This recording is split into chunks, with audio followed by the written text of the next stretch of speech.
noches, amigos. Estamos en tiempo de entrevista, estamos en tiempo de la cortina de humo y hoy tenemos con nosotros a un personaje muy interesante porque es un hombre que, como digo yo, se la ha jugado muchas veces y esas veces que se la ha jugado podría haber perdido. Y ha volcado los conocimientos, los hechos en los que ha estado y las situaciones que ha vivido en un libro. Y bueno, lo primero es presentar al hombre, antes del libro. Iñaki San Juan, buenas noches. Muy buenas noches, un placer estar con todos ustedes. Bueno, pues Iñaki San Juan es un hombre que ha estado sirviendo a su patria. Algo muy importante, que yo considero importantísimo, casi es lo más importante. Y Iñaki San Juan, en un libro que se llama... ¿Cómo se llama tu libro? Operación Protector, la infiltración policial al descubierto. Quería que lo dijeses tú porque así me das pie a decirte por qué ese título.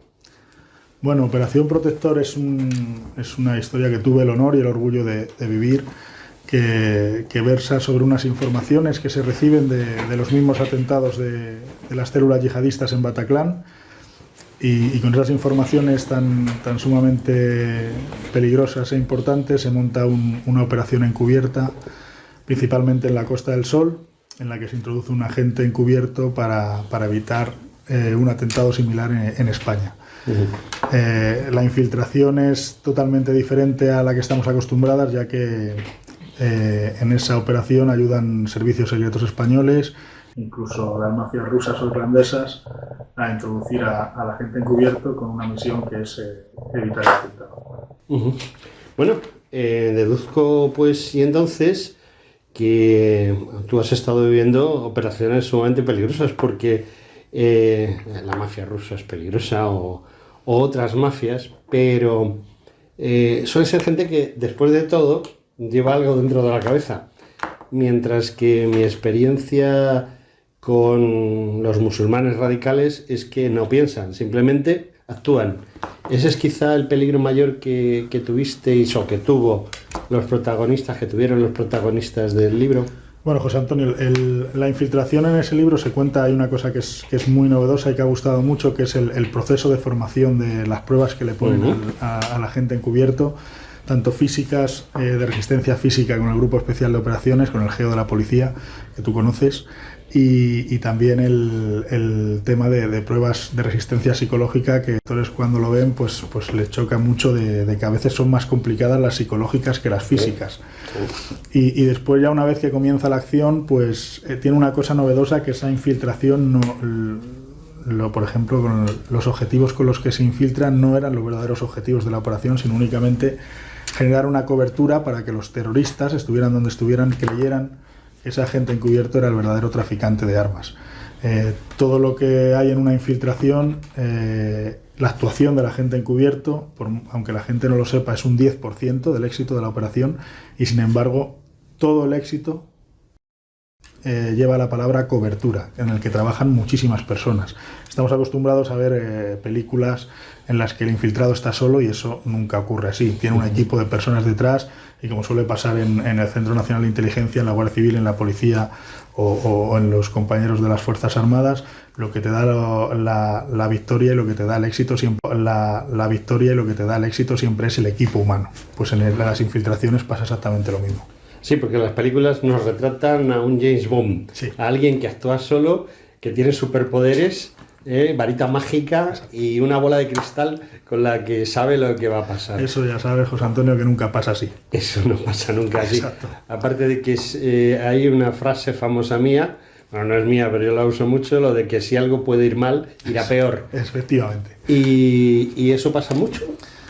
Pues siempre tratas de ponerte en el peor de los escenarios, porque hay en ocasiones que en una operación encubierta la circunstancia más nimia, más extraña te puede ocurrir. La operación se puede ir al traste, porque en una mesa en la que estás sentado con los principales objetivos de la operación te aparece una persona que te conoce Y como no se frene a esa persona y llega a hablar contigo y te hable por un nombre que no es el que te conocen, se puede ir perfectamente el trabajo fuera infierno. e incluso poner en peligro la vida del infiltrado. Sí, bueno, la vida del infiltrado es cierto que se tienen que destacar diferentes entornos en los que se producen operaciones encubiertas.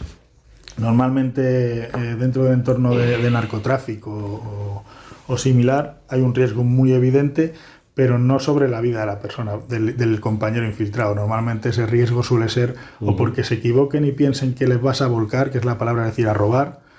En el ámbito del terrorismo es diferente, porque el terrorismo son fanáticos y tanto el terrorismo, la lacra del terrorismo de ETA que vivimos, como la lacra del terrorismo global, que es el terrorismo yihadista, si verdaderamente vieran que una persona está infiltrada como agente encubierto y es de las fuerzas y cuerpos de seguridad o de los servicios de inteligencia, acabarían con su vida.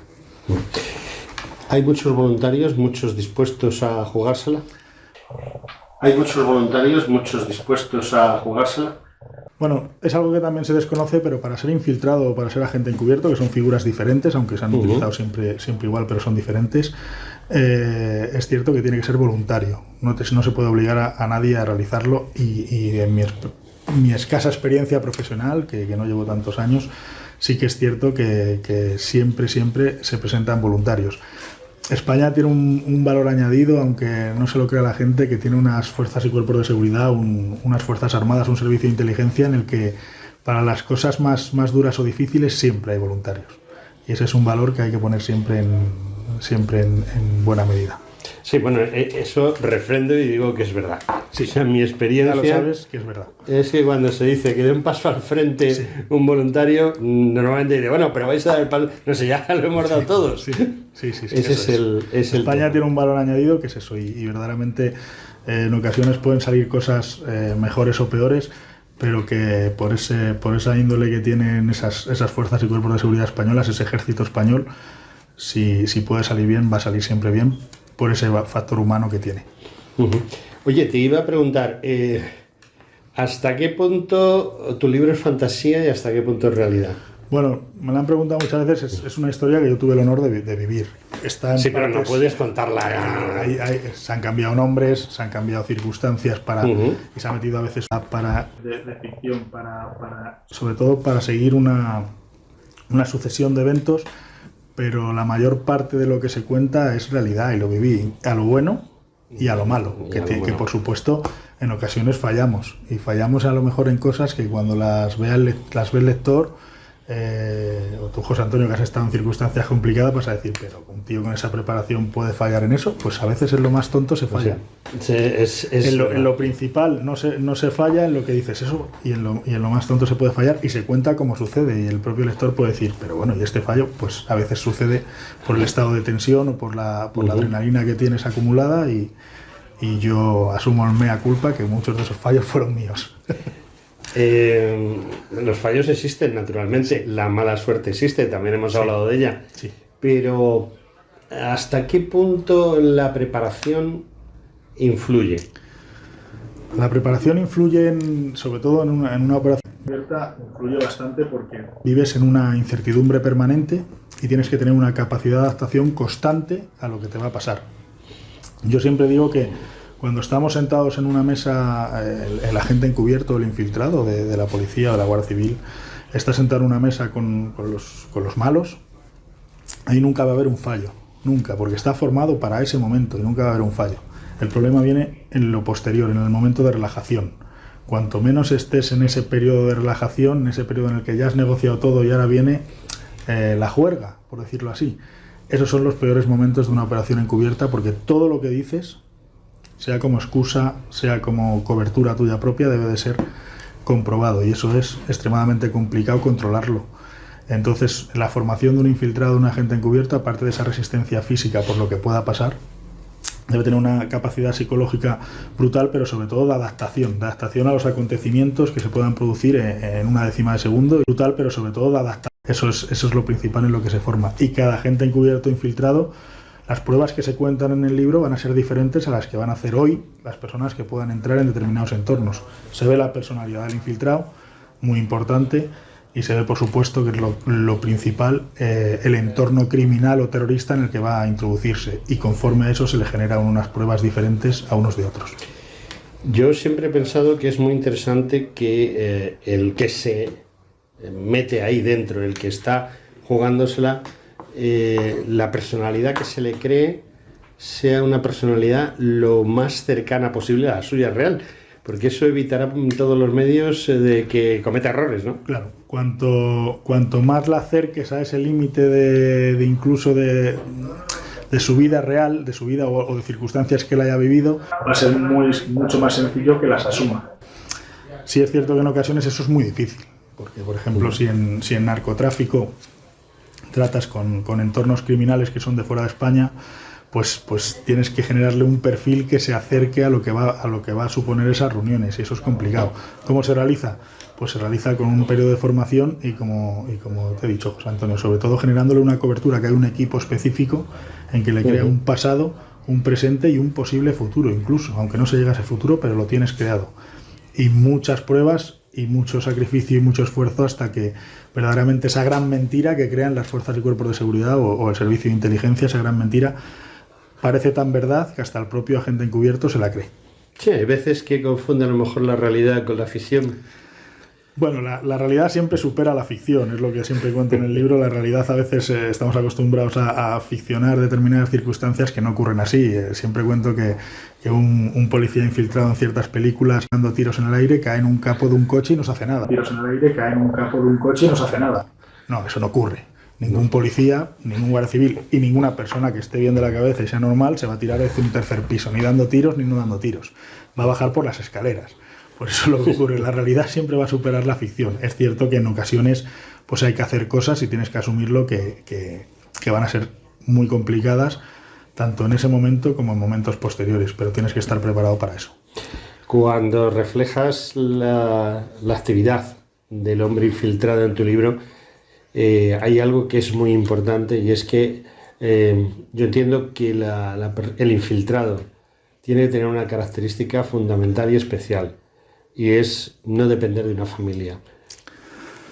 Bueno, hay diferentes entornos y el secreto de una operación encubierta en condiciones, hay personas que tienen su familia que verdaderamente tienen un perfil o van a tener un perfil. Hay personas que tienen su familia que verdaderamente tienen un perfil o van a tener un perfil extremadamente bueno para esa operación encubierta, de su entorno familiar y de amistad. No por nada malo. Sí, pero no creo que sea fácil, ¿no? No es fácil, es una circunstancia muy difícil. Pero en esos momentos, sobre todo en los momentos de tensión, hay que conseguir aislarlo por una sencilla razón, para su concentración. Debe estar plenamente concentrado. Es una persona que tiene que asumir que la persona que está realizando esa operación encubierta es esa persona verdaderamente, es la que existe. Y su otra personalidad, la buena, la que es la que está con el entorno familiar, puede engrosar una materia de que le genere dudas, y esas dudas pueden ser francamente malas. Yo siempre digo lo mismo: España no es una madre, es una madrastra. ¿Sabes a lo que me refiero? No. Pues a que yo he visto a mucha gente jugársela y el agradecimiento por parte de la patria es cero. Incluso puede ser negativo. Bueno, eso sí, en ocasiones sí que puede ser, e incluso hay compañeros de muchas fuerzas y cuerpos de seguridad o de fuerzas armadas o del servicio de inteligencia que han hecho muchas cosas por nuestro país y es cierto que no se las han valorado como debería de ser. Pero yo sigo diciendo que soy un verdadero... Un romántico. Un romántico, pero sobre todo un romántico de mi país, y igual que tú, José Antonio. Y bueno, es cierto que la fuerza que tenemos en este país, que verdaderamente no la tiene nadie, no son ciertas circunstancias, son los propios españoles. Y eso sí que valoran todo lo que hacen las fuerzas y cuerpos de seguridad y las fuerzas armadas cada día. Y los ciudadanos que viven en este país saben valorarlo perfectamente, aunque en ocasiones no se exponga al público, no se explique todo lo que se ha hecho, pero estoy seguro que los ciudadanos lo valoran por de seguridad. Las fuerzas armadas y las fuerzas y cuerpos de seguridad son de las cosas más valoradas de este país. Son de las instituciones más valoradas, sí, ciertamente. Pero el problema está en que el otro día hablábamos aquí con otra persona que ha escrito un libro muy interesante también de temas de estos, y al mismo tiempo estábamos entrevistando a una persona que había nacido en Moscú y que, bueno, había trabajado en la Unión Soviética dentro de lo que es, no este tipo de actividades, pero sí la propaganda. Y los veía muy desengañados, tanto al mayor como al joven. Y también los veía muy en el plan de hace 50 años, para un chaval, un héroe era un héroe. Ahora el héroe es un tipo que va en una silla de ruedas. Y bueno, eso, o sea, el tipo aguerrido, dispuesto como hemos dicho, a dar su sangre por la patria, está minusvalorado y está más valorado el ser buenista, el ser de una ONG, etcétera, etcétera, o eso es lo que se les trata de infundir a los jóvenes, ¿no? Bueno, pero tú puedes infundir muchas circunstancias, pero las valoraciones de los propios ciudadanos están ahí y siguen valorando muy bien a la policía, a la Guardia Civil, al Centro Nacional de Inteligencia cuando lo preguntan y sobre todo a nuestras Fuerzas Armadas, que hacen un trabajo excepcional. Y creo que es cierto que soy un romántico de este país, un romántico de los ciudadanos de este país y verdaderamente creo que tenemos el mejor país del mundo y la mejor gente del mundo. Entonces tengo que seguir pensando eso y lo trato de pensar día a día y verdaderamente lo siento, ¿eh? Estoy de acuerdo contigo. Lo que pasa es que los años te vacunan. Sí, eso es cierto, eso me lo dicen también. Pero bueno, vamos a tener una esperanza de que España ha pasado momentos muy malos y siempre sale España y los ciudadanos españoles y los ciudadanos que viven en España siempre van a dar el dedo de pecho. Bueno, estoy de acuerdo contigo, salvo excepciones, pero el problema que yo veo también para el infiltrado o para la persona que tú retratas, como verás, estoy tratando de no hacer un spoiler, como le dice ahora, sí, de tu libro, sino que te pregunto cosas alrededor de... Sí. Y hay una cosa que me llama mucho la atención, que es una cosa que yo he vivido de otra manera, pero que es muy complicada, y es que cuando estás en una situación, vamos a trasladarla al tema del infiltrado. El infiltrado, por ejemplo, se puede encontrar en una situación en la que tiene que cometer una ilegalidad, tiene que cometer a lo mejor un delito o incluso un gran delito. Hay un problema de conciencia en ese momento, o tú valoras, tengo que hacerlo porque si no la operación se va al traste.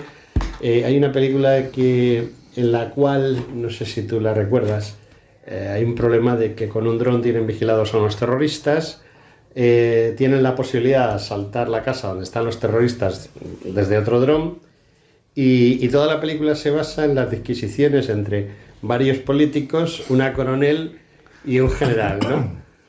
Y la frase es, no le digas nunca a un soldado cuál es el precio de la guerra, claro. referente a eso, que tenemos que matar a una niña para salvar a 100 inocentes en un centro comercial. ¿Sabes a qué película? Sí. Esas decisiones son extremadamente complicadas. Tú las has vivido más de cerca en los tiempos activos tuyos y todos los que estáis en la circunstancia, aparte de jugaros la vida, tomáis decisiones en décimas de segundo. Un infiltrado de jugaros la vida, tomáis decisiones en décimas de segundo. Un agente encubierto, sí. ¿Los va a cometer? Sí. ¿Y en el libro los comete el protagonista? Por supuesto, constantemente. Está autorizado a ellos. El problema que tenemos es que... ético y moral. ¿O no? Depende de lo que tengas que cometer, pero verdaderamente para cometer delitos y salvar la vida de personas y que no haya un atentado, no solo el protagonista de Operación Protector o el protagonista de cualquier historia de operaciones encubiertas va a tener circunstancias de que dude, lo va a hacer. Estamos preparados para eso y yo diría siempre, vuelvo a mi romanticismo, creo que para evitar un atentado y que mueran inocentes, siempre se va a hacer lo que se tenga que hacer. Y yo estaría dispuesto a hacer lo que tenga que hacer. Bueno, soy un fanático defensor de las víctimas del terrorismo y el libro está dedicado a ellas. Y el otro día he estado con varias asociaciones de víctimas, tanto del 11M como la Asociación de Víctimas del Terrorismo. He estado con ellas, es un placer estar con ellas siempre y son los héroes de esta democracia. pero los héroes, te cuentan las cosas y son los héroes. He conocido a la madre de nuestro compatriota que falleció en el execrable atentado de Bataclan y es maravillosa, igual. He conocido a víctimas de los atentados peores que ha habido en España del 11M y verdaderamente que son gente maravillosa. Pues Antonio, no te puedes imaginar la fortaleza que tiene. Eso es la verdadera fortaleza de un país. Y el libro mío está dedicado a ellos y creo que siempre el Estado y la ciudadanía tiene que estar a su lado, siempre, al lado de las víctimas del terrorismo, porque hay muchas circunstancias malas en el mundo. Hay enfermedades que nos quitan a familiares cercanos y muy queridos o amigos. Hay accidentes de muchísimas circunstancias, pero el horror es de que vayas a un teatro, a un cine, en un tren a trabajar y que por el fanatismo religioso alguien quite la vida de tus seres queridos. Eso creo que no se lo merece nadie y creo que es lo más duro que le puede pasar a un país. Si oyes el programa del sábado 13, porque como ha sido hace nada, Sí. Los 10 primeros minutos están dedicados a Juan Antonio Querol Queralt. Era el chico que dormía enfrente de mí en la academia, ¿sabes? Lo mataron un 16 de enero del año 92 en un paso de peatones. Él paró para dejar pasar a Urrosol Sistiaga. Entonces,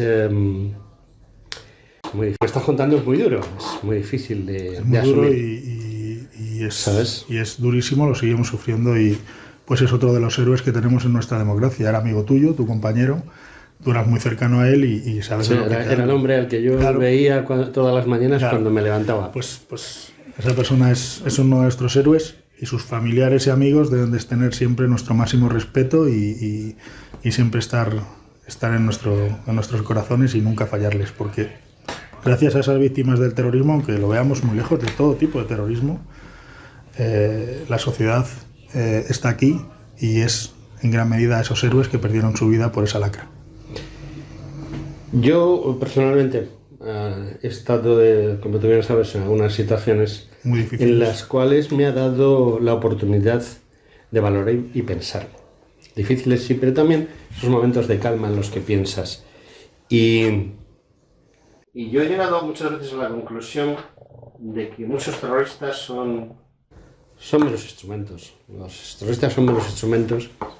Estamos aquí hablando, por ejemplo, del terrorismo yihadista o del terrorismo de ETA, pero creo que el problema no es el terrorista, sino el que está detrás del terrorista, el que ha creado la situación, el que ha armado a ese terrorista, el que lo ha puesto a funcionar. ¿Ese es un problema policial o es un problema político? Es un problema de mucha índole. ¿Por qué? Porque si nos centramos en el terrorismo que es actual, en la época de ETA pasaría prácticamente igual. Yo no la pude vivir porque no la trabajé, no estaba en la policía.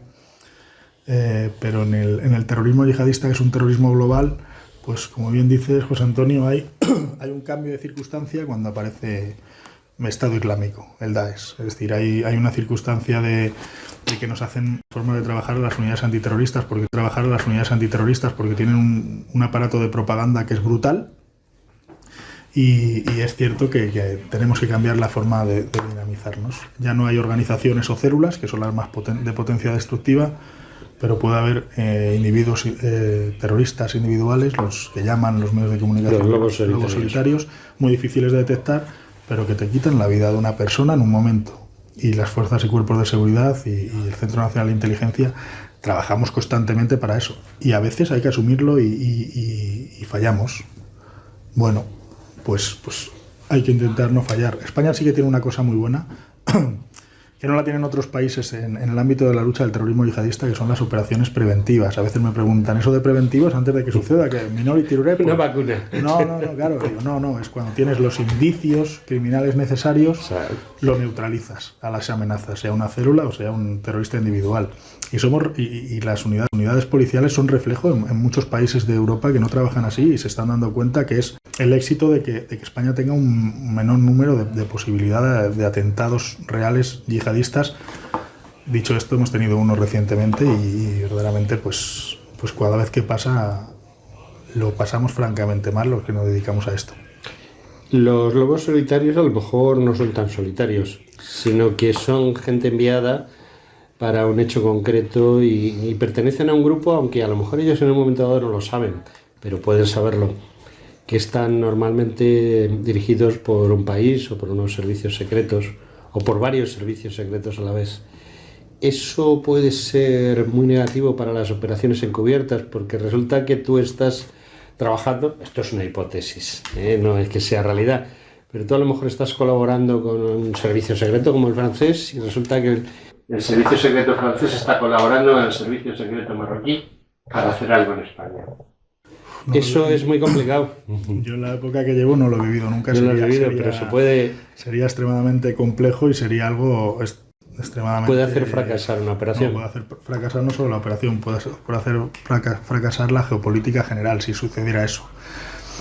Es cierto que, aunque parezca mentira, José Antonio, sí que hay muy buenas relaciones entre servicios secretos para la lucha contra el terrorismo. Lo sé.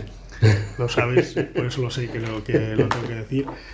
Pero te voy a poner una hipótesis negativa. Sí, pero esa hipótesis negativa, si sucediera, es muy negativa, sería francamente mala, sobre todo para la confianza de hay en ocasiones que realizar operaciones encubiertas a nivel internacional en los que hay varios países implicados. Si uno de ellos hiciera eso, verdaderamente creo que sería francamente complicado volver a tener confianza en ese servicio. Sí. Yo, por suerte, no me ha pasado nunca. Ni crees que pase. Y espero que nunca me pase porque sería algo horrible. Horrible. El jefe de los servicios secretos nazis, el almirante Canaris, decía que los servicios secretos normalmente sirven a sí mismos y a veces hasta al país del cual se supone que dependen. ¿Es eso verdad? Yo en el libro hago una frase que me han preguntado a veces. Mi relación con los compañeros del Centro Nacional de Inteligencia es extraordinaria. Sí. Y hay algunos de ellos que salen en el libro y con todo cambiado y que nos ayudan muchísimo. Además, debo decir, José Antonio, desde el corazón, de verdad, con toda la sinceridad para los oyentes, que están ahí, hacen una labor súper callada. Les han criticado mucho desde muchas instancias, pero verdaderamente hacen una labor fantástica. Fantástica. Hay veces que nos dan operaciones en las que solo tenemos que empujar el balón y han hecho ellos toda la jugada y nunca salen. Entonces tengo mucho aprecio y ellos, hablando al hilo de lo que has dicho, dicen exactamente lo mismo con una frase que siempre digo en el libro y que me preguntan, que es que no hay servicios secretos aliados, sino que hay intereses comunes. Intereses comunes. Eso me lo dicen ellos. Bueno, eso es lo que realmente el almirante Canaris es uno de los creadores dentro de lo que son los servicios secretos. Él creó las zonas las casas neutrales, ¿no? Sí. Donde alguien se podía meter si tenía un problema y nadie, ni los suyos ni los contrarios, podían tocarle, ¿no? Bueno. Has trabajado en eso, José Antonio, sabes que esos pisos neutrales dependiendo... Sí, las zonas neutrales pueden dejar de ser neutrales. ¿Dónde están? No te puedes fiar de nadie. Eso es. Pero vamos, en líneas generales sí. Yo lo que quizá echo de menos es... ¿dónde puedo encontrar tu libro? ¿Cómo puedo encontrar tu libro? ¿En cualquier librería? Sí, ¿en Amazon? Está en librería, en Amazon está, en todas, incluso online, en todas prácticamente las tiendas que hay. Incluso lo pones Operación Protector y te sale. Es Operación Protector. Es cierto que espero que gustes y a los oyentes que quieran leerlo. Estoy abierto a muchas críticas, además, porque yo no soy escritor, yo soy inspector jefe de la policía. Tenía el sueño de escribir ese libro y ha tenido muy buena aceptación. Es una historia real y se cuenta y se lee muy rápido porque verdaderamente se nota que está vivida. Entonces es mucho más sencillo escribirlo que si no fuera real, que es mucho más complejo. Y espero que te guste y aceptaré tus críticas, José Antonio, también, por supuesto. De todas maneras, te voy a decir una cosa. España, además de españoles, digámoslo así, no sé si sabéis, nosotros España conquistó, Castilla, porque Aragón se dedicó al Mediterráneo, pero al resto del mundo se dedicó a Castilla. Cuando se dedicó Castilla a conquistar 2/3 del mundo, tenía menos de 5 millones de habitantes. O sea que hay que tener muchos bemoles para hacer los amos del mundo con 5 millones de hombres, ¿no?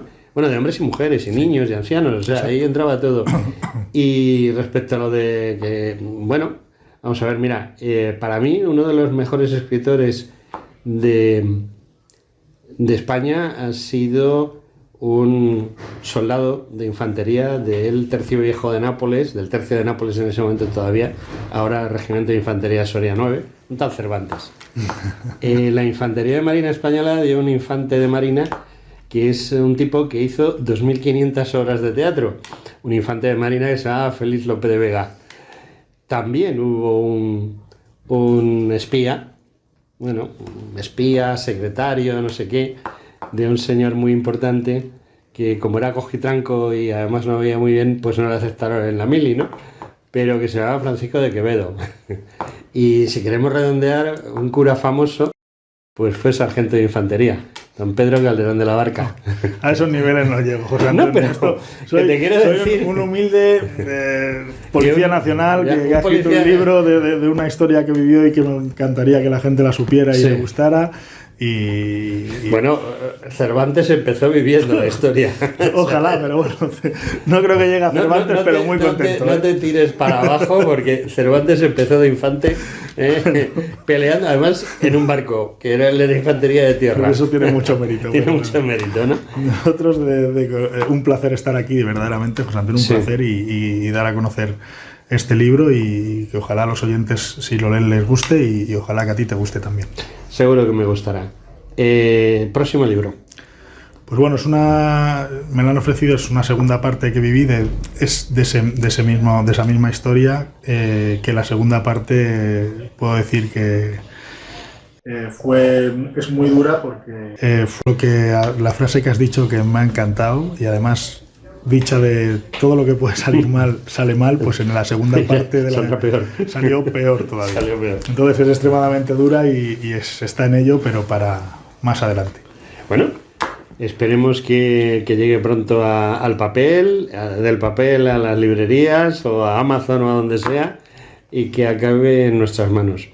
Ha sido un placer tenerte conmigo porque a la gente que se la juega y que hace las cosas por la patria la acepto muy especialmente. Pues un placer estar contigo y con todos los oyentes y a vuestra disposición. Muy buenas noches a todos. Muchas gracias.